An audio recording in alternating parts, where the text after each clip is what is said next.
Fala pessoal, Spider aqui. Nesse vídeo vamos continuar a série sobre o sistema imunológico. Vamos abordar as características e diferenças entre as respostas imunes inatas e adquiridas. Se você quer saber mais sobre as estratégias de defesa inatas que o nosso corpo vai apresentar, então fica comigo que logo após a vinheta a gente começa. Bora lá!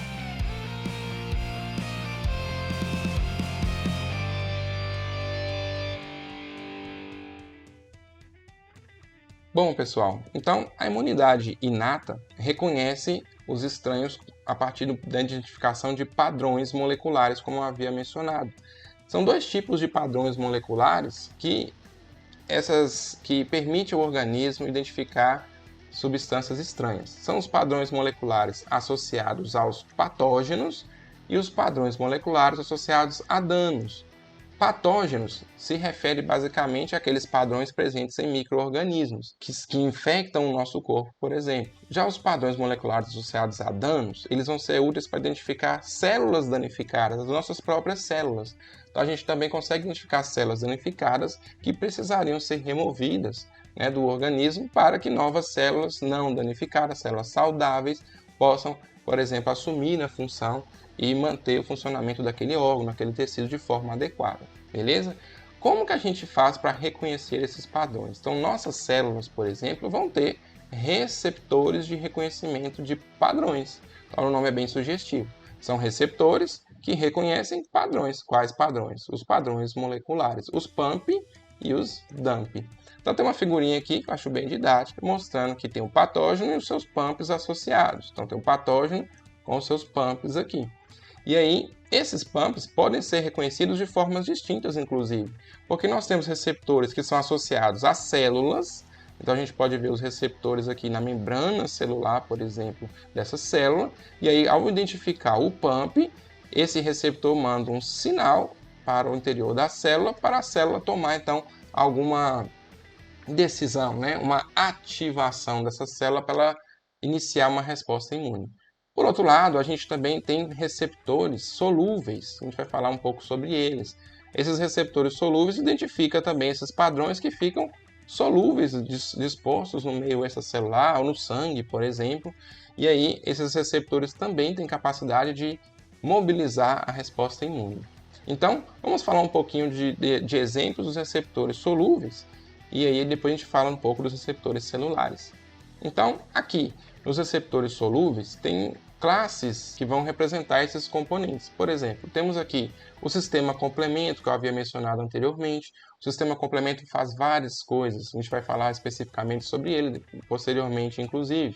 Vai ter um vídeo aqui, um cardzinho para vocês puxarem lá. O complemento causa a lise de bactérias, de vírus, causa a opsonização de micro-organismos, aumenta a permeabilidade vascular, recruta e ativa fagócitos. Então, são mecanismos importantes para a resposta imune inata.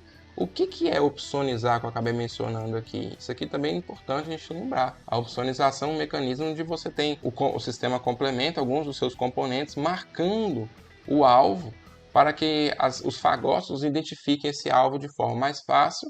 E aí, ao ativar os fagócitos sobre o alvo, eles podem, então, eliminar esse alvo. Isso é opsonizar. Eu costumo falar que é marcar o alvo para sofrer fagocitose e, eventualmente, ser eliminado pela resposta imune inata. Bom, a gente tem ainda as pentraxinas, que aqui tem dois exemplos bem famosos, que é a proteína C reativa. A proteína C reativa, ela, inclusive, pode ser dosada. Normalmente, quando ela está em alta quantidade no sangue, ela é um indicativo que um processo inflamatório está acontecendo.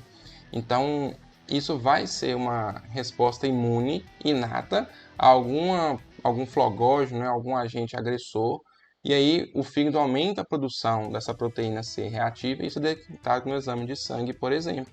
A proteína C reativa ela tem um papel de opsonizar também, de marcar alvos para serem eliminados. Outro exemplo é a proteína amiloide sérica. Então, essas pentraxinas, elas conseguem identificar, por exemplo, PAMPs típicos aí da membrana celular de bactérias, de células que sofrem apoptose, e isso ajuda na eliminação dessas células ou desses micro-organismos.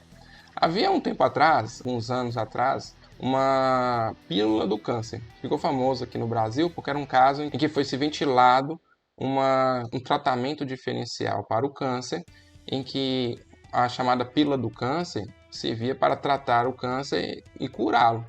E ela baseava-se, né, num medicamento, as fosfoetanolamina, onde essa substância iria ativar o sistema imune contra o tumor. A gente sabe que o tumor ele tem um papel exfoliativo no corpo, então ele absorve mais substâncias do que as células ao redor. Então a hipótese que o estudo mostrava era que você teria ali esse tumor absorvendo mais desses PAMPs, né, que seria as fosfetanolamina, que normalmente só apresentaria em células que estariam danificadas. E aí, como o tumor ia ficar mais chamativo, mais convidativo, as células, os fagócitos, iriam então fagocitar as células tumorais, eliminar essas células tumorais ou iniciar respostas inflamatórias que viriam a eliminar o câncer. Mas com o passar dos estudos, o tempo, isso caiu por terra, né? E de fato, como a gente já sabe, é difícil ter uma pílula que cura todo tipo de câncer. Então, isso foi rechaçado pela literatura com os estudos que vieram posteriormente. A gente tem também as colectinas e ficolinas. Essas moléculas, colectinas e ficolinas, elas vão ter alguns exemplos famosos. Por exemplo, tem a proteína MBL, que é a lectina ligante de manose. O nome já é bem sugestivo, ela reconhece a manose, a lectina que liga-se à manose, que é uma substância encontrada em alguns micro-organismos e que inclusive vai ser importante para a ativação do próprio sistema complemento, que eu mencionei aqui anteriormente. A gente tem também o surfactante pulmonar, que a gente chama de SPA ou SPD, por exemplo. Esses surfactantes estão presentes ali nos alvéolos pulmonares, como o próprio nome diz, e são importantes também como mecanismo de defesa nessa barreira imunológica que a gente tem ali no pulmão, nos epitélios dos alvéolos. A gente vai ter esses surfactantes reconhecendo várias estruturas microbianas e elas vão ser capazes de também induzir a opsonização de micro-organismos, de células que podem vir a sofrer apoptose. Além disso, elas têm a própria atividade microbicida e fazem um processo chamado de agregação, que vai permitir que vários micro-organismos fiquem como se fossem presos, aderidos a essa estrutura, uns aos outros, facilitando também a atividade, né, dos fagócitos, que a gente vai ter, por exemplo, os macrófagos alveolares, quando forem eliminar esses micro-organismos. Então, mais um grupo de moléculas aí importantes também na defesa inata. A gente tem também os anticorpos naturais. O mais famoso anticorpo natural que a gente tem vão ser aqueles relacionados ao sistema sanguíneo ABO. Se vocês lembrarem, a gente já nasce produzindo anticorpos. Esses são os anticorpos naturais. Olha esse nome, natural, nativo, já nasce com eles, que é um conceito típico da imunidade inata. Esses anticorpos eles têm um reconhecimento limitado e geralmente associa-se a lipídios e carboidratos, diferente dos anticorpos que a gente vai ver posteriormente, que são os anticorpos adquiridos, que reconhecem peptídeos. E o sistema ABO, você já nasce com anticorpos contra o sangue que não corresponde ao seu. Por exemplo, a pessoa que tem um sangue tipo A, ela vai ter anticorpos anti-B, por exemplo. E quem tem o sangue B, tem anticorpos anti-A. Quem tem o tipo sanguíneo O, tem anticorpos anti-A e anti-B, por exemplo. E o AB não tem anticorpos. Então a pessoa nasce com anticorpos naturais porque já tem ali alguns tipos de linfócitos B que tem essa capacidade, porém essa especificidade é limitada e não corresponde à característica que a gente vai ter dos anticorpos mais específicos da imunidade adquirida, como a gente vai ver posteriormente. Além de todos esses mecanismos, a gente também inclui aqui citocinas. Eu vou falar mais para frente sobre as citocinas da imunidade inata, que são várias e muitas vezes elas se misturam um pouquinho com seus efeitos na imunidade adquirida, porque a adquirida vai acabar potencializando a atividade dessas citocinas aqui que a imunidade inata vai utilizar, beleza? Eu falei dos PAMPs e dos receptores solúveis, agora eu vou falar um pouquinho dos receptores que estão presentes nas células, os receptores celulares. E a gente pode observar nessa imagem, e aqui são vários, viu, gente? A ideia aqui é vocês entenderem que a gente tem mecanismos ali de reconhecer corpos estranhos em vários pontos do nosso corpo, tanto no meio extracelular como pela própria célula. Então, por exemplo, se tem uma substância extracelular, a gente tem na membrana da célula também receptores. Olha aqui, um lipídio, parede celular bacteriana sendo reconhecido por um receptor aqui, tá? Ou um polissacarídeo fúngico também sendo reconhecido aqui pela lectina, por exemplo. Esses receptores conseguem identificar, por exemplo, micro-organismos que estão fora da célula. E aí, nesse caso, mobilizaria uma endocitose, uma fagocitose. Tá? Mas se o micro-organismo estiver no citosol, a gente está aqui, ele passou a membrana e entrou aqui, uma bactéria citosólica. Então, um peptídeo glicano bacteriano pode ser identificado também. Tem aqui o NLR, tem o RLR, o CDS, são siglas, né, desses receptores citosólicos que vão reconhecer esses pumps microbianos. Então, peptídeo glicano da parede celular bacteriana. A gente tem aqui o RNA de vírus, o DNA microbiano, também pode ser identificado no citosol.